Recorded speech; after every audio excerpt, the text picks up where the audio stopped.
Well, welcome. This is Mike Vandenbergh, and I'm a professor at Vanderbilt University. And we're going to have a program today on solutions-focused discussions about climate change and sustainability. And this is a part of the program by the Vanderbilt Project on Unity and American Democracy. I am the David Daniels Allen Chair in Law at Vanderbilt Law School, but I'm thrilled today to have with me Benji Backer. Benji has a background as president of the American Conservation Coalition, a conservative environmental organization mobilizing young Americans behind market-based and limited government climate environmental policy solutions.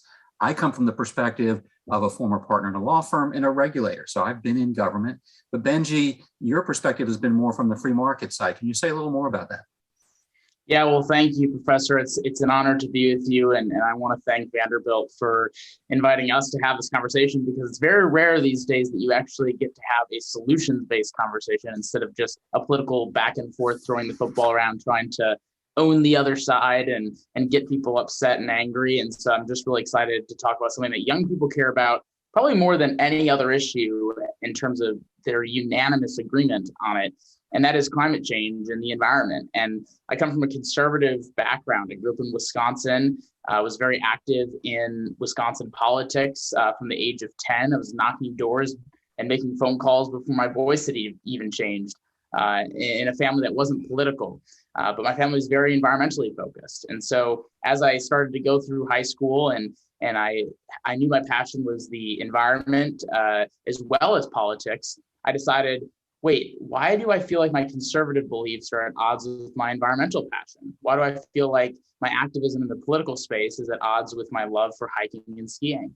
And so I decided that I would look into it and realize that the political divide on climate and the environment, like you've seen and like we'll talk about, was something that it was so unnecessary and something that actually could be changed with a lot of bright minds and a lot of good thinkers. And so decided to get in the fray and start our organization.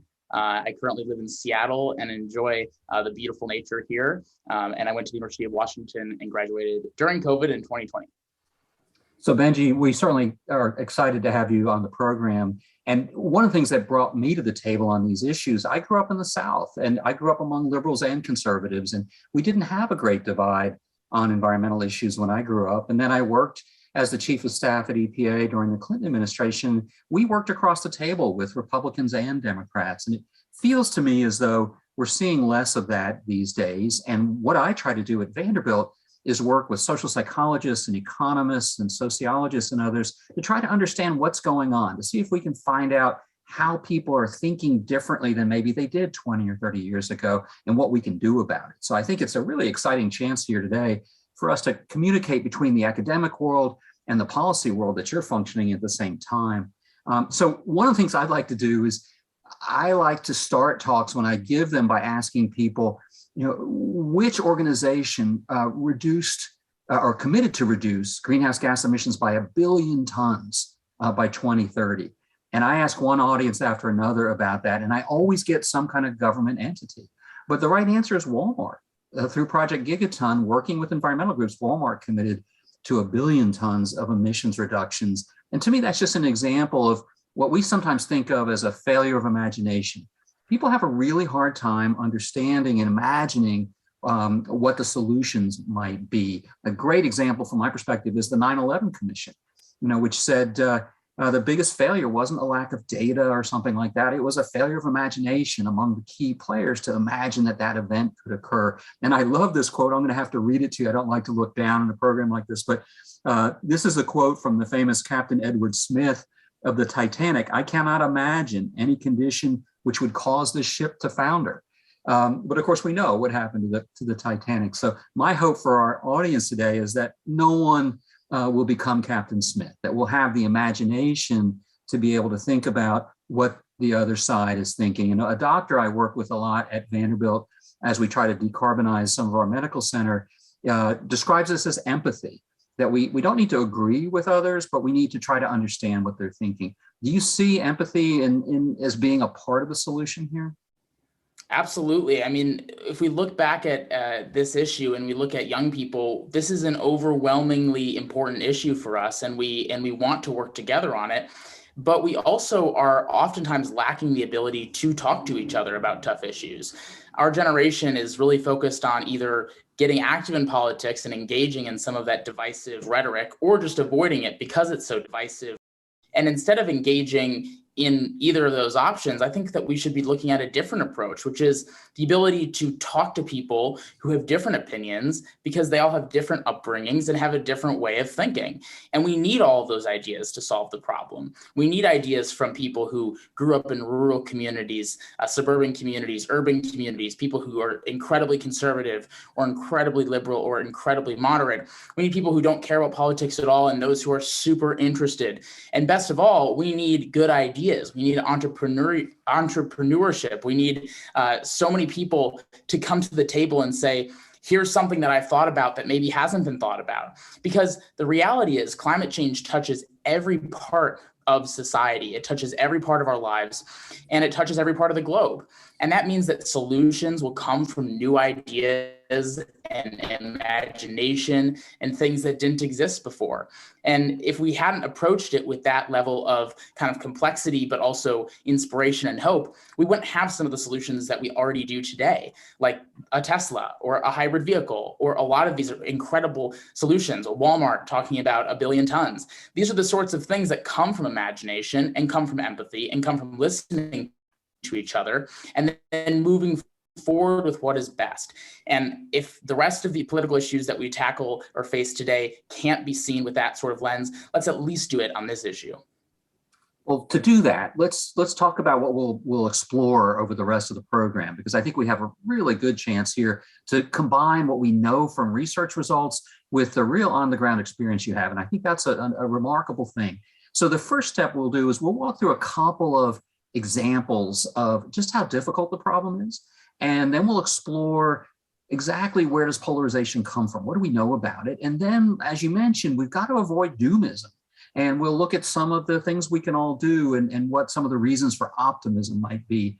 But the first thing I want to do is on the gloom and doom side, to be honest. And this slide that you see on your screen now shows the number of major new pollution control statutes that we've had between 1970 and 2020. And what you can see from the slide is that we had about just over a dozen major new pollution control statutes until 1990. And then we had the big Clean Air Act amendments of 1990. It was a Republican and Democratic compromise to get there. But since then, depending on how you count them, we've either had none or just one major new statute. So one of the challenges here is that if you put all your eggs in the statutory reform box, we certainly have a tough track record over the last 30 years. And if you look at the next slide, we begin to see some insights that I want to ask you about, Benji, because what you begin to see here in this slide, across the top, in blue appropriately, are the votes by members of the House and Senate who are Democrats on key environmental issues as scored by the League of Conservation Voters. And if you look at the bottom, you see the votes by Republicans in red. And what you see is after 1990, when you start getting that major gridlock, a massive gap opening up in polarization there. And some people jokingly will tell me, well, that's my fault because I became EPA Chief of Staff in 1993, and that gap certainly opens up in a big way. But as we mentioned, actually, we worked very hard to try to look across the aisle. Nevertheless, what you see, and as we know in the academy, correlation does not indicate causation necessarily, but a remarkable correlation between the polarization opening up on the Hill and the end of the conveyor belt of statutes. And by the way, if you're conservative, that includes statutes that would have narrowed environmental protection or made it more efficient, as well as those that would have reached new problems like climate change. So my question for you, Benji, is you spend certainly a lot of time on the Hill, you've testified in Congress. Does that growing gap of polarization square with what you're seeing? Absolutely. And it'd be easier to just blame you for the reason that we're in a polarized culture politically on this issue today. But it's no secret to young people. We look at this issue as a liberal versus conservative thing. We see it as Green New Deal versus denial. We think that Republicans are deniers and Democrats are people who are really worried about the issue, maybe so much so that it's too much of a focus area. And so there's this kind of polar extreme that people perceive, and that perception is correct. We have been incredibly polarized since the 1990s on this issue. And to your point, it didn't always used to be that way. Republicans created a lot of the environmental policies in this country, and they didn't just do it with other Republicans, they did it with Democrats. And when Democrats created it, they would do it with Republicans. So this became an issue when the media landscape started changing in this country. In the 1990s and 2000s, as many of us can remember, especially in the 2000s, the social media age, the TV age, we got more channels, we got social media networks, we had so many more outlets to talk about opinions. And instead of a competition of ideas, we've had a competition of sensationalism and really an inability to have real conversation, and instead doing that one-liner to take a punch at the other side. And so when the Democratic Party started championing climate change, which Al Gore really focused on in the late 1990s and early 2000s, the Republicans, instead of feeling like, okay, I need to provide an alternative, they said, well, we're just going to go to the other side and punch back. And both sides do this all the time. And instead of engaging in great conversation, they tried to meet the media landscape to have kind of that battle. And now we're seeing the results of that in politics today, where it's Trump versus Bernie, and we're seeing that on all sorts of issues. But we failed our planet because we've ended up at this place where we have this divide over something that we used to not have, because the incentives, especially in the media landscape, are in the wrong place. Thankfully, there's two areas of hope. The first is that Republicans care about the environment just as much as Democrats, if not more. There's studies that show that Republicans in their day-to-day lives tend to be environmentally conscious just as much or more than Democrats. On top of that, Republicans oftentimes live in the most beautiful areas of this country. We think about the mountain areas and the plains and the amazing kind of farming areas that our country has. Those are beautiful areas that they have an incentive to keep beautiful and an incentive to keep protected. We've been able to see that rectified at the national level.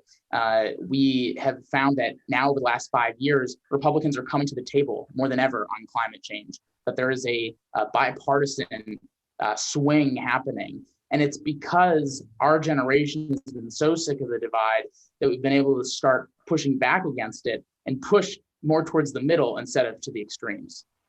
I love the way you keep returning to the solutions here, but I'm going to dig a little more on the problems and then allow you to come back to the solutions for a moment, because I want to speak a little bit to my colleagues. Again, I tend to be more in the middle to the left on the spectrum. I've worked in a Democratic administration. And what I hear a great deal is shown by this next slide, which is by it's called the Six Americas study. It's the leading study, very well done, of different ways in which people perceive the threat of climate change. And many of my colleagues engage in something that I think of as Disney's law, wishing will make it so. And so when I talk to them, they will say, well, we don't need to worry about private sector solutions or focusing on individual behavior or doing other things, because the next cycle of Congress or the next presidential election will unleash this great public support. And to support that, they tend to use these kinds of data that you see in the Six Americas solution here or survey here. And what it says is that roughly 45% of the American population supported doing something about climate, let's say a decade ago. And that number has moved up to about 55% now. And what I tend to hear is, well, okay, that means that in a democracy, at any moment, we're about to get some major new pollution control legislation. But what people don't understand is that our system works through the meat grinder of our democratic design, through the Senate, through the Electoral College, through the Supreme Court. And when you account for all of those things, historically, it hasn't been enough to have 55% of the population support something. So that's what I use when I'm trying to think about how do we get from here to trying to find some way to really address the severity of the climate problem in a major way. From my perspective, it is not enough just to speak to your own crowd. You've got to begin speaking to others, because 55% won't do it. And you need, in our democratic design, you need something more than that. You've got to get to some piece of that remaining 45%. Does that sound accurate from where you are? Absolutely. And I think you touched on the political need for it, because you're not going to get real tangible results if you're just waiting for the right president or the right Congress makeup. But also in terms of the actual solutions, you need to have those ideas from all sides, because if you think about Republicans, they oftentimes do live in those rural or more suburban areas, and we need solutions for those places just as much as we need them for urban areas. We need solutions for Republican states just as much as we need them for Democratic states, and then so much so for congressional districts and other places. So we need that competition of ideas, because in American history, a competition of ideas almost always ends in success. Some party or some individual kind of having all the control over a dialogue rarely ends in success. And when this is a decade by decade long problem that we need to solve, it is imperative that we have all voices at the table and that we have people talking to each other, not past each other. And I think that that's something that you've seen as well, with the fact that climate policy has not been very movable in Congress over the past couple of decades, largely because you're kind of waiting for that perfect storm of this amount of Democrats and this amount of Republicans and somebody who's ambitious enough as president but yet not too ambitious, and you're kind of waiting for this perfect balance. There's never going to be a perfect balance in politics. So why don't we start moving on things that we can agree on now, that we can come to the table together on now? And I think our generation, my generation, is really focused on basically standing up and saying this political divide on the issue is so unnecessary and so disgusting, honestly, to the future of our planet.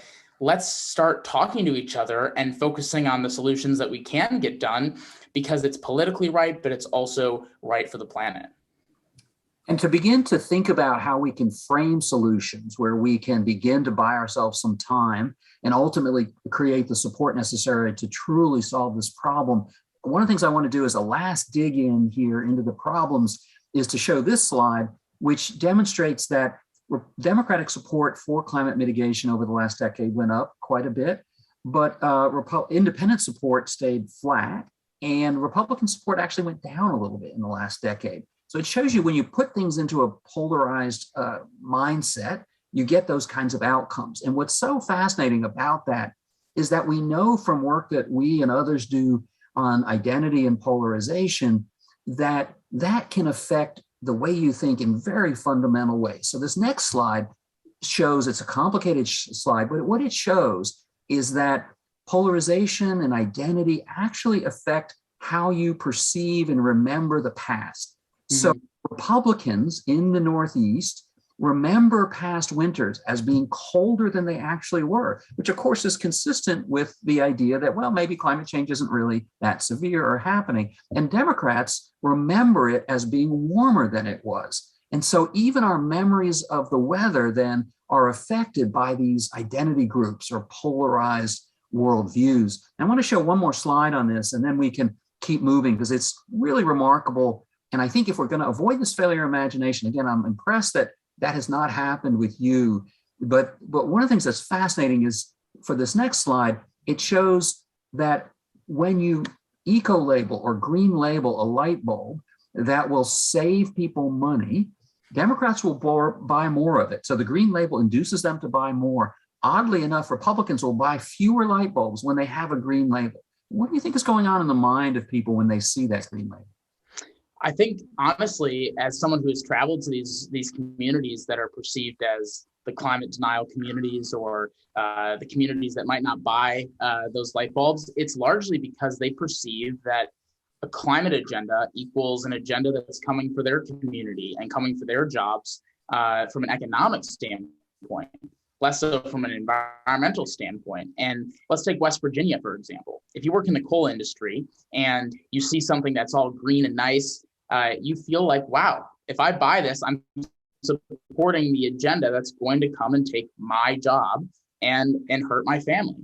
And that's the problem with not engaging with these communities. And that's the problem with not having them at the table, because when they're not there and the dialogue is so kind of red versus blue, and you're either green or you hate the environment, then you have those camps going into each side, so much so that they don't want to buy a light bulb that is perceived as a policy agenda for something that's going to hurt them. And when that's the case, we're all losing, because now we're thinking about it from an identity standpoint, even when we're at Home Depot, let alone when we're casting our vote. And we should be thinking about it from a totally more centrist standpoint, especially in our purchasing decisions.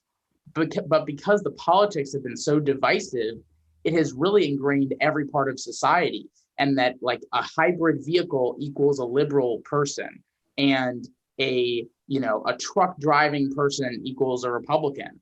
And that's just a really toxic thought process that we've gotten ourselves into, in making the environment so political that we're thinking about it every single day in every part of our lives. And you see that with voting behavior and consumer behavior, as you pointed out, which ends up putting us at a disadvantage. So if we're watching this program, one way to avoid becoming the captain of the Titanic and avoid this failure of imagination is just to recognize that all of us, including Benji and me, have this problem with viewing the world through the lens of our identity groups, and that it's a constant challenge to think about the world in a fresh way, to reach outside of our identity group and engage with ideas that may not be as comfortable as we'd like them to be. One of the most powerful findings, I think, that doesn't come from our research, but that has been published by others, is the idea that you can randomly divide people into two groups, and they know that they're randomly divided, and yet very quickly they will start ascribing positive benefit attributes to their group and negative attributes to the other group, even though they know they're randomly divided. So imagine how hard that is when you know that there's another group out there that wasn't randomly divided, and you have the social media and the traditional media pounding away trying to create that kind of thing. So let's turn for a moment to some. Can I jump in there for a second? Yes, absolutely. Let's just make it super personal. So, I mean, in my background of my screen, I have some offshore wind turbines that I was able to tour a couple of years ago. And if someone saw me with that sort of background, they would assume that I'm probably liberal. If I had this picture right here, which is a little bit has a glare, but it's Teddy Roosevelt with a complete American flag background, they would think, wow, this guy is incredibly Republican, incredibly conservative. And when I walk around town in Seattle and I have my American flag hat and a Patagonia vest on, people are like, what the heck does that guy believe? He's got a Patagonia vest and an American flag hat. And I think that we have to get past this, identity crisis that we're in, of this brand or this look or this whatever equals this thing, because we're not all that simple. I have conservative beliefs, I have moderate beliefs, I have liberal beliefs. Each one of us has them. And I tend to skew right of center, just like you tend to skew left of center. But this is a complicated problem with the environment and climate change. And when we're putting each other into boxes to try to solve a problem, we're losing. We need the Patagonia wearing people. We need the American flag wearing people. I just so happen to put them together, and we need to put them together in our politics if we're going to get any results. One of the things that occurred to me when I first met one of the people on your team, as we were trying to think about whether we had some common ground, is I said, I wrote a paper at one point where I looked at the role of personal responsibility in reducing carbon emissions. And your staff person said to me, now you're talking my language. And I find that the idea that individuals can make a difference is tremendously important, and oddly enough, fairly polarized as well. And I'm showing a slide now that says, what can you do? And I just want to say something about research that we've done here at Vanderbilt that we published in the NYU Law Review. And it showed that conservatives talk a great deal about personal responsibility, but often don't apply it in the climate area. Liberals don't talk about personal responsibility very much, but do talk about climate change. And so you have this odd barrier. And yet what we see when we talk about individual behavior, and we have one of the leading research programs on this issue, is that we could perhaps get 20% reductions in the household share of US carbon emissions. That would be the amount equal to all the emissions of France if we were to take the kinds of steps that people can see on the screen right now, express your views by communicating, express your views in the marketplace, switch to an electric vehicle, weatherize your home, switch to an efficient HVAC system. Why, Benji, do you think that this area is one of opportunity, the idea of focusing on households and personal responsibility? Well, actually, I think that it's probably the most important, especially in the next few years, because where consumers go, the world goes, and where personal decisions go, the world goes. We look at the reliance on new technology that we have, whether it's with iPhones or with computers. When a large swath of the population does something, it really starts to pick up steam, and then it becomes the norm, and it becomes part of society. And individuals acting on climate change in whatever way they can, because every person has a different way of being active on this issue in their own individual lives that is okay for them. It's like voting. You know, your personal one vote, your personal one decision on climate change in the scheme of things doesn't really matter. But when the thought process is that it doesn't matter, and you have 10 people, 10,000 people, 10 million people thinking that way, that can make the whole difference. And so that's why we vote, right? I mean, an election can come down to just one vote, but it's because it's the community pushing forward towards a candidate. And in this case, a community pushing towards climate solutions, so that the marketplace and consumers and voters and the world at large is pushing towards a cleaner, brighter future, instead of saying, well, I would change to this, but it's kind of inconvenient and I don't think it'll make a difference. If everyone's thinking that way, then to your point, a significant chunk of emissions go up, but also the policymakers in this country, I don't think it's as important, because we're not actually doing it ourselves and we're not living it and breathing it. So that's not to say each one of us has to go out and buy an electric car, do whatever we need, like every single thing we need to do, but let's start taking some steps in all of our lives, and that will end up making a big difference. I can show you something from our research on that point. I don't have a slide on this for us today, but we found when we looked at the household contribution to greenhouse gas emissions in the United States, that if you include transportation and electricity, things that you have some control over, as well as your household activities, the greenhouse gas emissions from US households are so great. And this goes to your question about whether or not changing behavior matters or not, that the emissions equal the emissions from every source in every country in South America.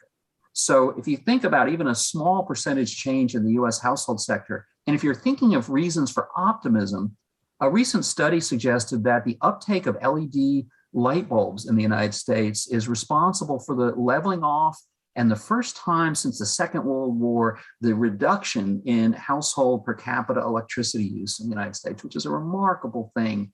So we do know that these things can matter. One concern that I hear quite a bit, and I think this is a legitimate concern, is that if people take steps in their own lives, what it will do is cause what we sometimes call moral licensing. It will have them feel good about that, and then they'll go take a second step, which will be a bad step, or that they will think that just an action in their own private life is enough, and that it will reduce the likelihood that they engage in the political process or engage with their employer or something like that. Is that an issue that you encounter? Yeah, and I honestly have the same struggle in my personal life of thinking, wow, I did this environmentally good thing, so therefore I can do something else that might not be as environmentally conscious. We all have those sorts of thoughts in our day-to-day lives about every single part of our lives. And I think the only way to combat a personal responsibility justification of doing one thing good and one thing bad is to generally look at the trend of what we're doing in our lives, just like we would with a diet or a new idea about working out more or seeing friends more, whatever the thing is that you're trying to do more or less of. It's about the trend. Are you doing it overall more, or are you doing it overall less? And on climate, that's really crucial. For every 2 steps we take forward and we take 1 step back, that's still progress. And I think in each one of our lives, we're going to have 2 different steps of how we can help the environment. And we're going to have 1 step back that we just can't control, or that we can't change, or that we don't want to change. And that's okay. But it's all about moving towards that goal as a trend, rather than focusing on, okay, I did this one thing and I'm going to offset it by doing another. Climate change isn't going to go away today or tomorrow It's going to go away if we start making better decisions in our personal lives and in policies and everything in between. And so we need to be thinking about the long game here instead of just the one day, and not justifying things, but also not shaming ourselves for not doing everything right. I'm still going to eat meat. I'm still going to drive. I'm still going to do things. But am I making a more pro-environmental trend in my life in a way that's good for me, but also good for the planet? If the answer is yes, then that's a win. And one of the things that I heard you talk about is critical that emerges from the literature. The Nobel Prize winner Elinor Ostrom made this point, which is we often will reject a solution because it's not a complete solution. She called that the Panacea Bias. So we look for things that are panaceas, and then we assume if it's not a panacea, it's not worth doing at all. And of course, the challenge, given those slides that we've looked at earlier, is what if the panacea isn't available for a while? Can we do other things? It sounds like you certainly think that's possible. Absolutely. And you're exactly right. Look, there's not one silver bullet to solving any problem, let alone climate change. And so nothing's ever going to be good enough as we try to think about it in our minds. But everything added together will be as close to good enough as we can get. And that's really where the solutions lie.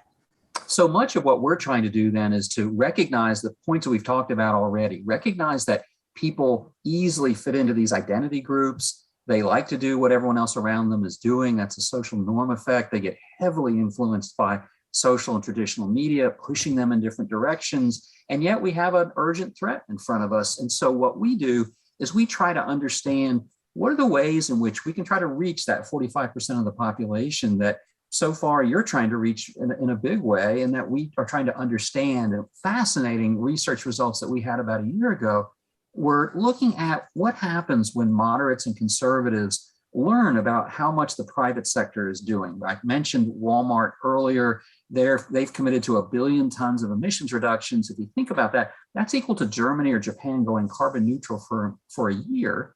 And it will come from their 60 to 100,000 suppliers who are located around the world. So it has a global reach in pushing incentives for carbon emissions reductions around the world. But what's fascinating is this idea that when people in your target audience are hearing about what the private sector is doing, it reduces something called solution aversion. So the idea is people are not so much just worried about the problem itself, they're worried about what the solution might be. And when many Americans, and this is more than half of Democrats and 3/4 of Republicans, when they're asked, do you think that big government, big labor, or big companies are the greatest threat to the United States? More than half of Democrats and 3/4 of Republicans will say, well, it's big government. And so when they hear that there might be a government solution to the climate problem, which of course ultimately there needs to be, but when they hear that, they then engage in solution aversion. They actually go back and become less worried about the climate problem itself. And so what we try to do is think about different ways where we can highlight and expose people to the idea that the private sector is moving in a lot of different cases. And we find that when that happens, then moderates and conservatives get more supportive. Can you imagine that that's likely going to be an effective approach with your group as well? Absolutely. And I think it goes to what we were sort of touching on earlier, which is kind of meeting people where they're at. You and I have both different opinions and both different passions. And if people speak to those and they speak to those experiences and the way that we've lived our lives and the things that make us happy and the things that make us content, then we have a chance to reach those people. If someone comes to me and talks about how climate change has an impact on hiking, I'm going to listen because I love hiking. But somebody who might be in a different state than Washington State might not really care about hiking. And so talking to them about that really doesn't matter. And that's where we've lost a lot of conservatives with the solution aversion with what you're talking about. It doesn't really speak to them. It doesn't speak to their community in the way that they're thinking about their lives. And if we can do that, and we can kind of feel like they're included in the conversation rather than discluded, I think we have a real opportunity. And we look at Republicans right now, and the way that we've been able to engage with them is talking about the way that climate change might impact farming, or the way that climate change can be an economic opportunity for the American way of doing business, that actually we can lead the world in being climate innovators and have American ingenuity take place. And I think the government has a huge role to play in how we talk about this. balance, which is something that everyone wants in decision making and in our politics, is huge. We need government solutions and we need private sector solutions. We need everything in between. And if more conservative people can understand the role that local governments or the private sector plays, that's going to be a positive. So it's talking about things in ways that not only are true to the science and true to the economics and true to what is reality, but also true to what people are thinking about. And if we can reach them in that way, there's a real chance. That all sounds right to me. And what we're doing is trying to explore a number of different concepts that have some possible positive effects on polarization. And I want to mention a couple of these and see what you think about them. One of them is something that perhaps you represent, but there's a good chance based on the literature that it is trusted experts who are most likely to convey something. And the challenge, of course, is that once someone becomes a trusted expert, then the polarizing forces start shooting at them. And so it may be that it's not enough to be a trusted expert continuously or for over the long term. You may actually need to have a series of trusted experts who then essentially get taken down by the polarized process. Have you seen that happen as well? Absolutely. I mean, the best comparison would be most people know who Nancy Pelosi is, and most people know what the NRA is. And if you had the NRA go to Nancy Pelosi's office and try to convince her of something, she probably wouldn't listen because she thinks that they are not trusted in her eyes and they're not experts in her eyes. But if you go to a Republican with the NRA group, they are perceived as trusted and they are perceived as experts. And obviously that's a very divisive issue, a totally different issue. But when you have someone that you perceive as a trusted expert that you personally trust, that can make a real difference. And in my personal life, my grandparents are not weren't incredibly convinced that climate change was real.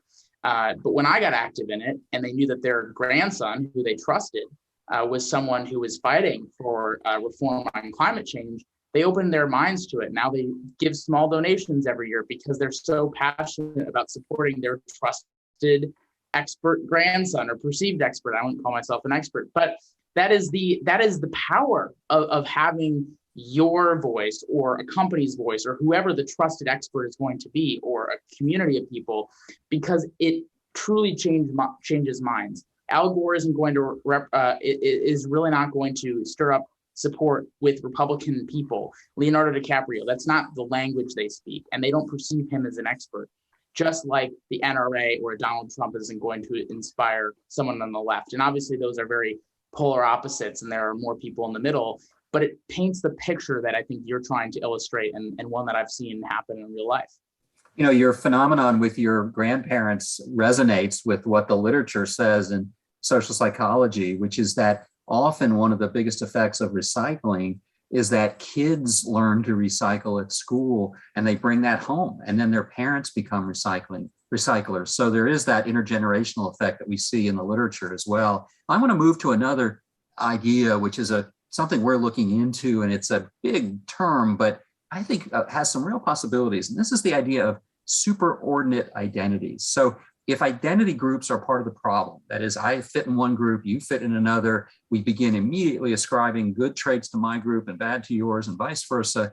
And that becomes a problem when you put that through the meat grinder of the democratic process, as well as the primaries and the media, et cetera. One way to get around that is the idea of superordinate identities. So in other words, identities that transcend, that are bigger than one or the other. And one that just appeals to me as somebody, you know, who grew up in the South over time, but is more moderate to center left, is just the idea that we are all Americans on some level. We're all part of the same country, and that whatever it is we do, we have an identity that we all share as well. And I just wonder whether you see in the work you do other potential framings of these superordinate identities, overarching identities that might put us all into the same identity group.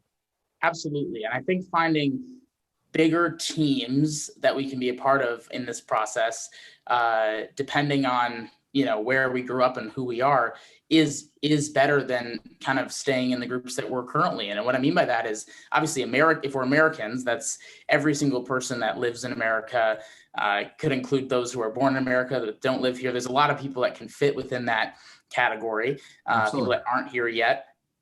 What about a hiking community or a sports community, or these communities that are still siphoned off a little bit, but they overlap a lot of different people from a lot of different cultures, from a lot of different ways of life. You can get a farmer and a city goer and a suburban mom to be all in the same group because they all enjoy the same thing, or they all have this similar hobby or a similar sporting team that they love to cheer for. And that's, I think, what you're getting at is that I agree. I believe that we're all Americans and we all need to fight for the country that we're, so lucky to live in, and fight for it to get better and be a part of the process on climate.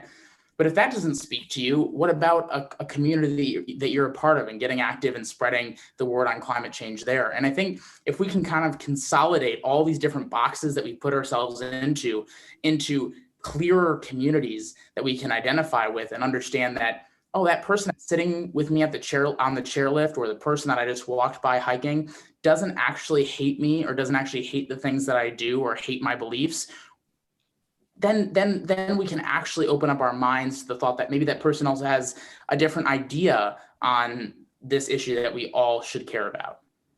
Let's move. I think that's fascinating. Let's move to another one of these concepts, and then we'll talk about a couple more concrete things. But another concept that we're exploring is the idea of pluralistic ignorance. Again, this is a fancy term, but an example would be that research suggests that if you want to reduce binge drinking on college campuses, it's really hard to do by just telling people they shouldn't binge drink, or telling stories about the harms of binge drinking. But one way to do that is to do a survey, because many people binge drink because they think that most other college students binge drink, because those who do tend to be very visible, talk about it a lot, et cetera. And so most people think that most college students binge drink. But when you actually do surveys, you find that those numbers are quite small. And what you can do is report the accurate numbers to students, so that all of a sudden the ignorance they have about what the dominant behavior is gets wiped out. And this pluralistic ignorance idea is one that you can also use in the environmental area, because it turns out that far more Republicans are with you than are with the really hardcore skeptics. But Republicans don't realize that. They don't realize that many people are already with them. And as you mentioned earlier, norms matter a lot. So people want to do what everyone else is doing. And if you can tell them accurately that many people support some of the solutions you've been talking about, you actually have a roll-up effect a bit. Have you seen that as well? Absolutely. I mean, the quietest people in this country are oftentimes the vast majority of people, because they don't want to engage. And I mean, if you're not a binge drinker, why would you post on social media about going to a party on a Friday night if all you did was sit inside and watch Netflix, or you went on a hike, or you went out to a nice dinner? Like, you wouldn't post about that as much as you would if you were at a party and you saw somebody you hadn't seen in years and you were drinking away and you posted when you were drunk, and the rest is history. So I think the same is true in politics. Everyone thinks our country is filled with Donald Trump and Bernie Sanders Americans, and that, us as people who are quieter are just in the minority, and we're just going to sit back and take it in, or just run the other way because we're so upset about it. When in reality, there are way more people that think like this than we think. And on climate change and the environment, there's so many Republicans that come to me and say, wow, for the first time, someone spoke in my language. For the first time, as a environmentally conscious Republican or conservative or independent, I'm actually hearing what I agree with. And I hear that time and time again. Our organization wouldn't be successful if those people hadn't been hiding out, just not thinking that they had company. And now they realize that they do.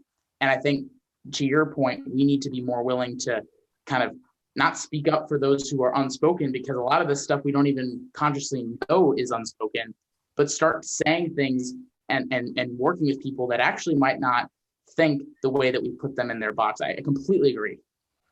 And one of the things that we've done, if we turn for a moment to a much more micro level activity, just to give the audience a sense of ways that you can take the kind of insights that Benji and I have been talking about today and apply them in your own community. I helped organize a group of civic leaders in the last several years here in Nashville to hire a consultant to do a study comparing the carbon intensity of the electric grid for Nashville with the 6 competing cities that Nashville competes with for jobs and new businesses: Austin, Raleigh, Charlotte, Indianapolis, cities like that. And what we did with that was to show that Nashville may be at a little bit of a disadvantage on that. And the benefit was that we were able to frame things in ways that are potentially appealing to a broad audience. Because what we could say is, look, if we want to be competitive for retaining and attracting the most exciting new businesses, they're going to be making commitments regarding climate and renewables, and we need to be able to provide them the power that will allow them to meet those commitments. So we were able to change the dialogue and engage the business community a little bit as well. And on that, I mean, Republicans or skeptics of climate change oftentimes think about climate change as fighting climate change is very expensive and not good for the economy. But when you tell them that China is leading a lot of the economic development on climate technology and climate innovation because they see it as an economic opportunity and they see it as a job creator and they see it as something that can lower the costs of energy production in their country and abroad, then they say, whoa, maybe there is something to this. And they're exposed to it because they have only heard the opposite side. And they don't really want China to succeed economically. I think most people are weary of the Chinese Communist Party. And so then they're like, whoa, if they're doing it, maybe we should be catching up. And it's exactly that thought process. You know, on the price of electricity, we're now getting to a really nice way to close out the program. We started out by you mentioning that we have to be careful to maintain our optimism. We have to avoid doomism a little bit. And you just mentioned that one reason for optimism is the declining cost of clean power. And what I want to show here is a slide that I sometimes show in different programs. And what it shows is roughly a 90% decline in the price of solar power in the last decade alone. And I find that to be a reason for optimism that we might be able to, in a lot of these areas between decarbonizing the electric grid, electrifying the motor vehicle fleet, electrifying buildings, get to a place where we can do a lot of this by not only just low cost, but actually saving money in a lot of these cases. Do you have other solutions like that you like to point to when you're talking to audiences? Absolutely. And I think it comes down to the fact that we need to be using less energy. And it's not because we're going to tell people they can't drive or tell people they can't turn on their stoves. It's because we're going to figure out a way to make using less energy more cost effective. We're going to figure out ways to make it more efficient. That maybe we don't need to have the lights on all day long and we can turn it off from our phone when we forget to turn it off or something like that. It's increasing efficiency and increasing effectiveness, which therefore decreases costs. And if we have to spend less on gas to go to work, or we have to spend less on our energy bill because we're using less energy, that's a win for the planet and a win for our pocketbooks. And those are the sorts of solutions we need, because as a first world country, we struggle with this, but in third world countries, they struggle even more. People are always going to prefer putting food on their tables and turning their lights on to protecting the planet in their individual lives. So we can't have those two things at odds. We need to put those two things together. And there's so many ways of doing that. You know, if electric vehicles become more cost effective than a gas powered vehicle, you will see electric vehicles skyrocket in purchases more than they already are. You're going to see people switch to more renewable energy resources if it's cheaper than using the more traditional energy resources that they've been using. So it's largely going to be led by voters and activists pushing for policy solutions that help spur innovation and technology and that cost effectiveness, but also consumers saying, whoa, I can actually save money by having an app on my phone to lower the power usage in my house or something similar to that. Those things will start adding up, and you will be able to have everyone in the globe be a part of it instead of just the rich few. In doing research for my book with Jonathan Gilligan called Beyond Politics, we found a couple of wonderful examples of that. And one was an airline that had never been providing fuel use information to their pilots. And when they did, they found they were saving lots of money on fuel, reducing their carbon footprint, and actually improving the morale of the pilots. And we found another example of a company that makes potato chips that was pushed to find out where the carbon emissions were coming from their potato chips. And as they looked, they realized that they were charging or buying potatoes by the pound. And because of that, the farmers who dig the potatoes were waiting until they were wet. And then they were humidifying their warehouses to keep them wet so they would be heavy and make more money. But that, of course, then cost more money for the company and produce a lot of carbon emissions to deal with all that energy transporting heavy potatoes. So these are not always going to solve every problem, but there are so many examples of this that these provide opportunities, even if we don't get as much government effort as many of us would like, can give us some opportunities here. And I want to close, if I may, with a slide that I like to show, and then I'm going to turn it over to you for the wrap up here. But the slide you see in front of you here, the picture on the left is New York City in 1900. And what you see is the streets just clogged with vehicles. Every single vehicle is a horse-drawn wagon. And then you see another streetscape in New York 13 years later, so just over a decade later, and what you see is not a single horse-drawn vehicle. And all of that occurred in a remarkably short time. And it was a remarkable transition that gives me hope that we can make those kinds of transitions here, of course, not from horses to gas-powered cars, but many of these other transitions to electric vehicles, to decarbonizing the grid, and so many other things that we can do those quickly, and we've done it before as well. So that gives me room for optimism. So Benji, why don't you end on your own note of optimism here? Well, look, I first want to say this conversation speaks exactly what Vanderbilt's project here is trying to do, which is build unity and also promote democracy. If we have bright minds and loud voices and inspired people trying to fight this sort of issue, and they're working in a unified way, we've got a heck of a chance to solve this crisis. But we don't have a chance without that sort of thought process. And as you've seen, and as you've shown to the people watching this today, progress can happen incredibly quickly. We can't get lost in the day-to-day of, oh, well, things haven't changed dramatically since yesterday.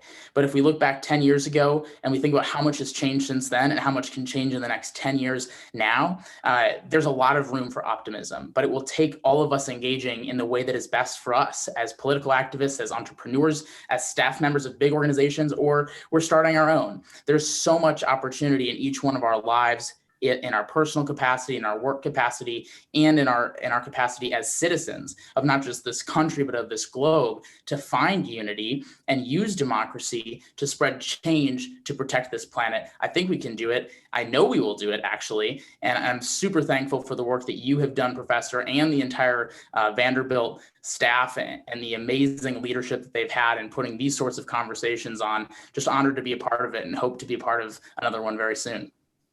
Well, I can't do better than that. So thank you for joining us today, Benji, and look forward to having further conversations in the future. Thank you so much.